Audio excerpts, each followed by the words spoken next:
What I'm going to do is actually, I'm going to take a, not really an extreme stance, but I'm going to start by sort of making the case that if you want to talk about inclusive economies, that the main policy path leads through the labor market. I don't mean to make that as an exclusive statement. I completely agree with what Brian said earlier, which is that other policies are very effective and that you want to think about the complete tool chest, but I'm going to focus on the labor side. And let me first make that case in three ways. Maybe I don't need to, but let me just do it quickly. I think to me there's three solid reasons why you want to think about labor market policy as central when you're thinking about inclusive policies. The first is that I think it's probably uncontroversial for me to say that the goal what we're looking for here is trying to construct or at least move towards a more just society. I think that's uncontroversial because it's also a statement that has almost no content, right? Everybody here could have a different notion of what they mean by justice. But if you look at a sort of broad set of liberal theories of justice in distribution, you find that there's some kind of key elements that are in common. And one of the main ones is that notions of self-respect and social respect lie at the center of a whole bunch of those theories. So for John Rawls, in his list of primary goods, the things that the disembodied people behind the veil wanted to think about when they were thinking about institutions, key among those is the social basis of self-respect. For Martha Nussbaum, it's one of her 10 core capabilities. These are sort of central to the idea of what it means to have a just society. Alternatively, you can look at it more from, because I'm an economist, which is not always popular, but we can come back to Adam Smith. Adam Smith looks at this in something more sort of positivist point of view. So this first sentence is actually, this is the first sentence from his other book, not The Wealth of Nations. This is from the Theory of Moral Sentiments. How selfish soever man may be supposed, there are evidently some principles in his nature which interest him in the fortune of others and render their happiness necessary to him, though he derives nothing from it except the pleasure of seeing it. It's a somewhat surprising sentence from somebody that we think of in terms of the invisible hand, and the lower quote is the sort of the classic invisible hand quote. But really that comes from sort of Smith's idea, an idea that's common across a whole set of philosophers as well, that really what we are is a set of self-interested beings taking part in a social enterprise. And key in that social enterprise then is how we see each other and how we interact. For Smith, he put a lot of emphasis on this notion of sympathy. That is, when you get hit, I flinch. And based from that, we come to sort of notions of reciprocity. We worry about what is happening to others, and that's how we interact as social beings.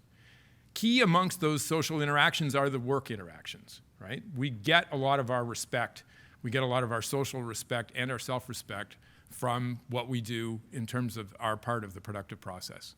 And that means that if you're going to think about creating a just society under any of these theories, under pretty much any theory of justice that you're going to come up with, excluding sort of extreme libertarianism, then you're going to be worried about how we construct the labor market. The other one, this one I'm not going to read. I put it up there out of pure self-indulgence, honestly.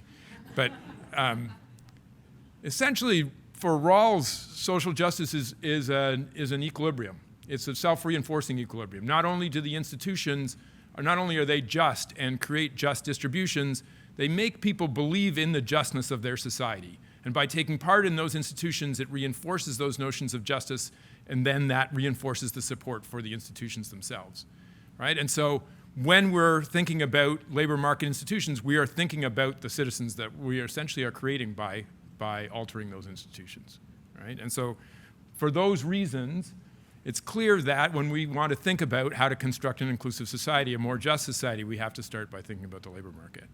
I actually also think there's sort of two more instrumental reasons for thinking about this. One is, and this works off of the first one, I think that it's the case that if you get your share of whatever is being given out through work, your fellow citizens are more likely to say, okay, yeah, that's yours, right? As opposed to getting it from a transfer, which can often feel or be viewed as something that looks more like charity. And just looking at the political cycle of what happens with transfers tells you that those can be given and can be taken away. My guess is, or sort of my gut reaction is that you're more likely to be able to hold on to them if we can attach a label that sounds like work attached to them at the same time. The third one is a point that has to do with rents, and I'm going to come back to that in a minute. Okay, but, God bless, but if if this is true, then maybe this boat's already sailed, right? Maybe the labor market has changed so much, work is going the way of the dodo, or if it's not, then there are sort of elements of IT and AI in terms of monitoring, work flexibility, building of reputations that make it easier to be self-employed, that maybe those things mean that work is changing so fundamentally that we can't really rely on the labor market as a source for thinking about just distribution anymore, right? And so the first thing I want to do is actually look at that for Canada. So look at this question: is precarious employment sort of taking over everything or likely to take over everything soon?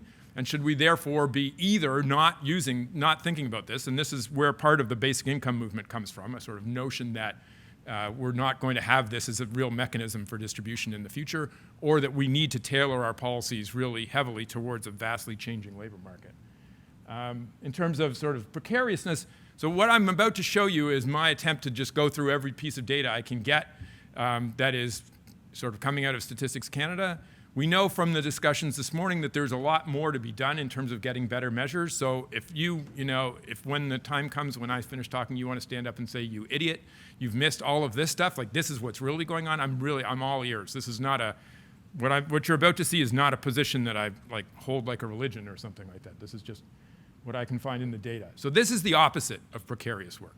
So this is the proportion of workers who are permanent, okay, so they report themselves as not on contract, not temporary, not seasonal, okay, not self-employed, and they're full-time in StatsCan, in the data that's 30 hours or more per week, employees, so not self-employed. And notice what's going on here. There's a few things. One is the top line is males, the bottom line is women. We know that women have less access to the sort of more permanent, stable jobs. But the other thing to notice is, oh, by the way, this is a series from Leah Vosco. The first few data points come from the GSS, the rest come from the LFS.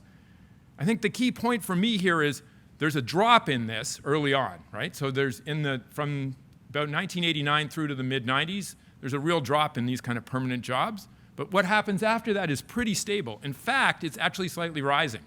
Women actually get almost back to the same place that they were in 1989. Men don't, but women do. So let me actually now, I'm going to drill down a little more and look at the other side, look at sort of measures of sort of more non-standard work. For this, we're going to work with the LFS, and it starts having useful variables in it in 1997 that are related to this. This is 3 different measures. This is for women, since again, this is the place where we worry most about precarious work. So the top line is the proportion part-time. The next line below it is if you have tenure, if you're on job tenure of less than or equal to 1 year at this point. This is sort of an ongoing measure. But the notion is, right, are there a lot more short jobs going on right now? The next line, the line below that is, are you on contract or temporary work, then tenure less than 1 year, and then, and then the bottom one is own account self-employed. So you're self-employed, you have no employees, you're unincorporated, okay? So these are the measures, and notice the pattern since 1997 in all of them, okay? They're all either flat or slightly going down.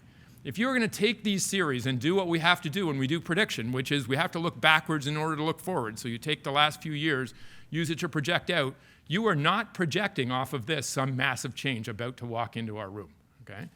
So, and then here's the same one for males. The only one that's going up is males are going up slightly part-time.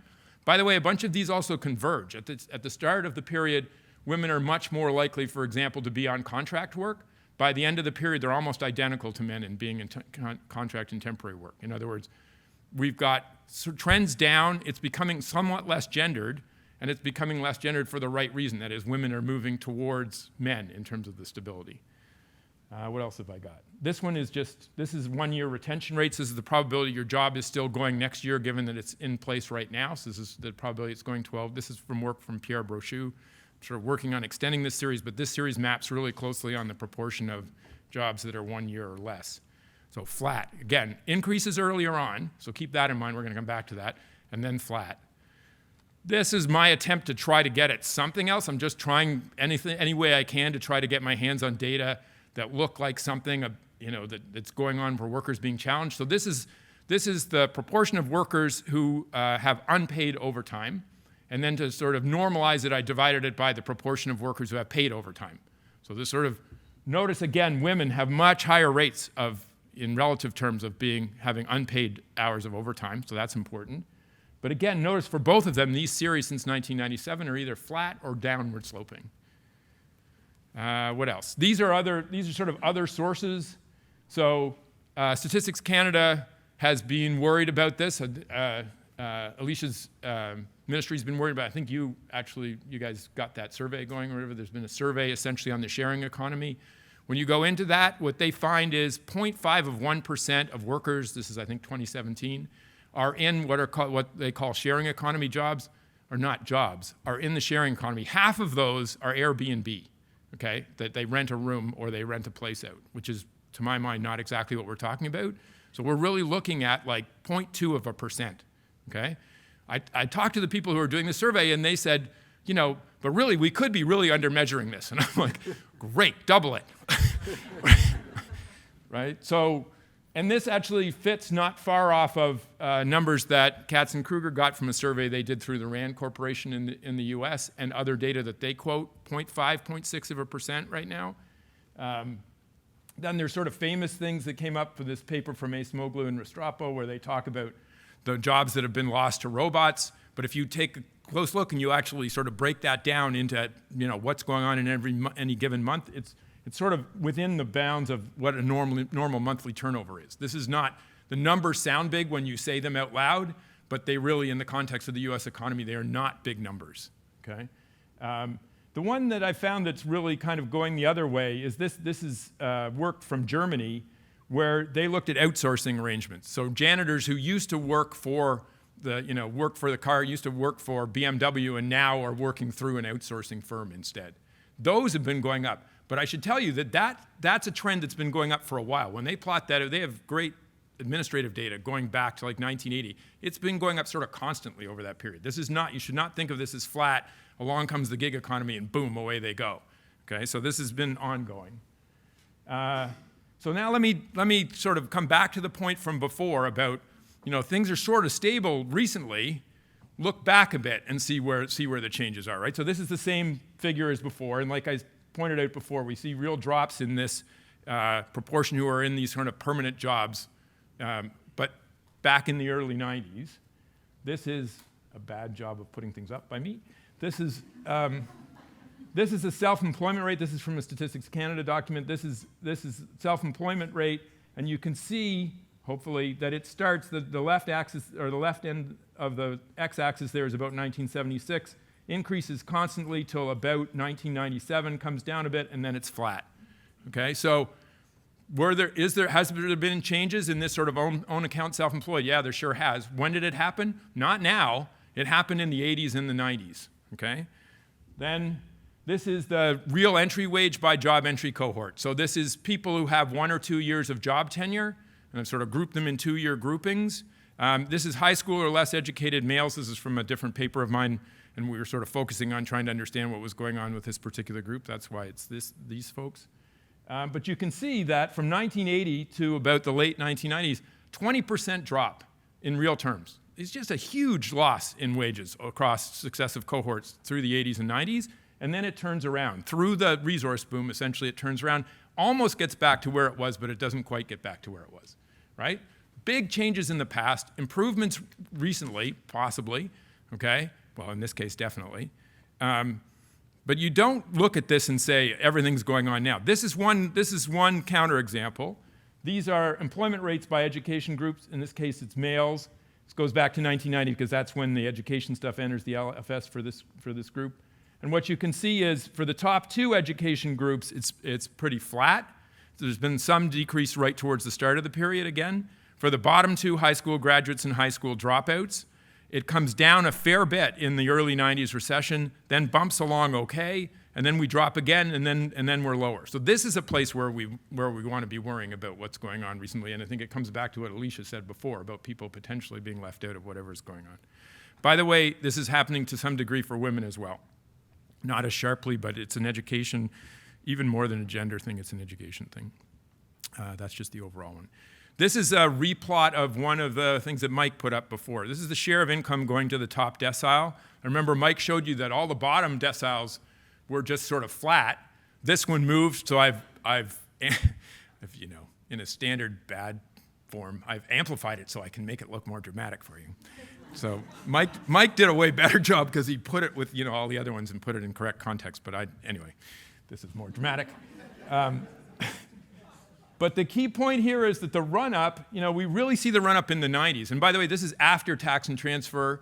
The pre-tax and transfer Mike showed you actually happens earlier than this. It happens through the 80s through to the mid-90s. And back to Brian's point before, do tax and transfers work? They sure do. Canada had big increases in market income inequality through the 80s into the mid-90s, but almost no change in after tax and transfer because we really worked the heck out of policy to make that not happen.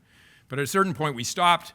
After tax and transfer inequality goes up, but almost all at the top, as Mike was telling you before, then flat. Okay, so again, where's the structural change? It's 20 years ago, right? I mean, now it's just like, you know, now I'm like the curmudgeon in the room, right? Everybody else is standing up and telling you about all cool, sexy new stuff, disruptive technologies, and I'm telling you, I don't know where, show me in the data. And I'm completely happy for somebody to show me in the data. So what does that mean? I think it means when we're thinking about policy, and when you guys are thinking about policy and thinking about what to do next, should we be getting ready for the gig economy? Yeah, we should be thinking about that. But a different way to think about it is we have a third of people who do not have full-time permanent jobs. That's something that's been true for a long time. And yes, our policy has been all targeted towards the other people. We should be thinking about policy towards them. And if we do that, that'll probably get us ready for what's coming next. But I think it's a mistake to put all of our emphasis on stories about what the gig economy is going to do when, you know, that's sort of not the fundamental patterns to me. To me, oh, sorry, I got some other ones. I don't even remember. It's like I was having so much fun last night. I just kept. This is the adjusted labor share. This is just a measure of labor share. And the red line here is Canada. And notice what's happened here is the labor share of total income really declines dramatically from about 1990 through to about 2000. And then again, it's been flat. So again, if you wanted to take recent years and say, are we heading into bad winds for labor, you wouldn't base it on the most recent years. What you would say is, comparing now to, let's say, 1990 or even more 1980, we are definitely in a position where labor is getting lower share. There is more self-employment. There is, you know, less full-time jobs. So a bunch of the things that we're worried about, they definitely exist over the long frame, okay? And so then to me, the question that we need to be asking ourselves is less, how do we get ready for this big headwind is coming? And I think we do need to be concerned about that to some degree. I think we should be asking ourselves, why did Canada go through this in the 1980s and 1990s where labor lost a lot, okay? And then the big boom that we had, and for the Americans in the audience, the 2000s were actually good in Canada, unlike in the US. We went through a big boom period and we didn't recover. We didn't get back. So that's the question. That to me is the policy question. How do we go back and figure out what we did right before, right? And why did we lose it? Why did we lose it? And the place to look is a ways back, right? Now, it's not like we want to just go back. As everybody knows here, as you're thinking about inclusion, you know, you don't think, ooh, 1970s, what a wonderful inclusive labor market, right? So we need to try to figure out a way to understand the lessons of what we were doing better then without, taking on all kinds of the other parts that were not as good. Oh, this one, this is another self-indulgence.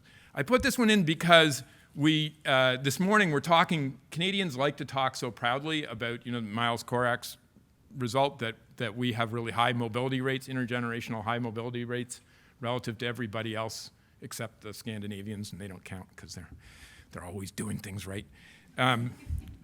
This is from work by Marie Connolly, and the key point here is that the cohorts that Miles was focusing on is in the main result that you're used to seeing is the 1963, is the early 60s birth cohort. This takes that forward in time. These are the proportion of children, okay, of the children generation who are in the bottom quintile, okay, by the parents' quintile. So the top one says, you know, that far left says that 27% of people born to parents who are in the bottom quintile are themselves in the bottom quintile.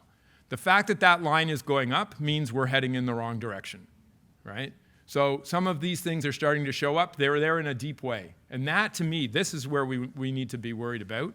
And by the way, if you go from that first point through to the 1972 point, the first point roughly age 20 in the early 80s, then the next, in 1972, now we're 20 in the sort of mid-90s, when we saw all kinds of bad things were happening in the labor market, right? So, you know, labor market, the time you enter the labor market, we know matters a lot, and it's showing up here in a deep way. We have sort of deeper built-in problems that are gonna, I think, show up more and more as we go.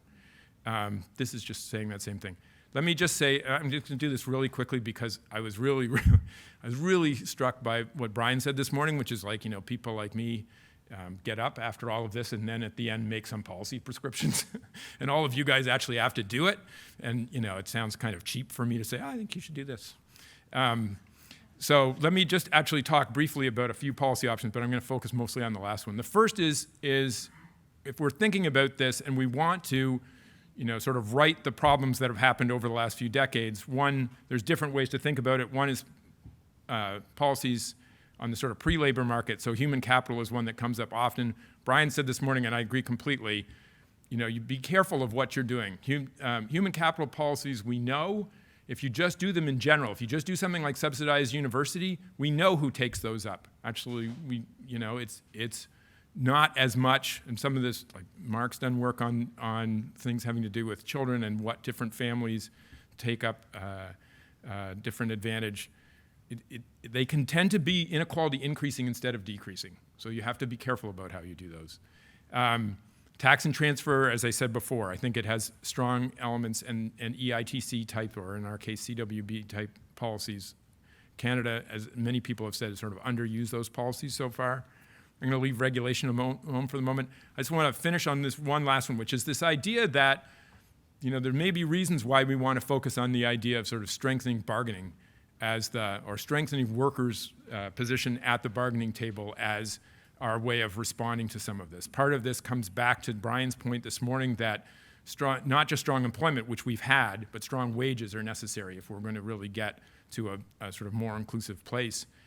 There's been a lot of work in labor economics in the last decade or so that argues that rents are a big portion of wages, that you don't just match exactly, your wage doesn't equal your productivity necessarily, it's related to it, but there's a certain amount of luck into what kind of job you get, right? Those rents are in some sense being divided between workers and firms. If we can strengthen workers' hands at the bargaining table, they can get more of those. And one of the nice things about doing that, if we can do that in a general way, is rather than us trying to figure out exactly where the rents are and trying to figure out as government exactly what to tax, in some sense, we're letting the workers do the taxing. We're letting them do it in the places where it's possible because they're the ones actually at the bargaining table. And the last point is all of these things interact. So stronger transfers. So I would argue, based on this stuff before, if we wanted to go back to a policy that's gotten a lot of discussion recently, if we want to go back to this question of like, do we need a basic income in order to get ourselves ready for a future with no work? I would say at the moment, I don't see the evidence in the data for why you would do that. On the other hand, if we think about how we strengthen workers' hands at the bargaining table, part of the way that we can do that is by making sure that they have a sufficient backdrop so they can walk away from bad jobs, right? And so it could be that you want to think about it in those terms, excuse me. So that's it. So again, just to conclude that I would say that the end of work and the rise in precarious work, for me, are hard to see in the data, but I'm completely open to people saying, here's the data you should be looking at. To me, focusing too much of our policy effort on that, like overplaying this, like it's all about precarious work, and so we have to design all our policies that way, we're leaving out 2/3 of the workers who are in permanent full-time jobs. Now, some of those jobs may be this kind of outsourced jobs, and we have to think about that. But, you know, we're missing a big portion that's not going away anytime soon, it doesn't seem like. And again, like I said, I think we want to look back and ask, why did Canada go through what it went through in the 80s and 90s? Why was the boom in the 2000s not enough to undo that? And if we can start answering those questions, that might help us to think about what we want to do with policy. That's it. Thank you.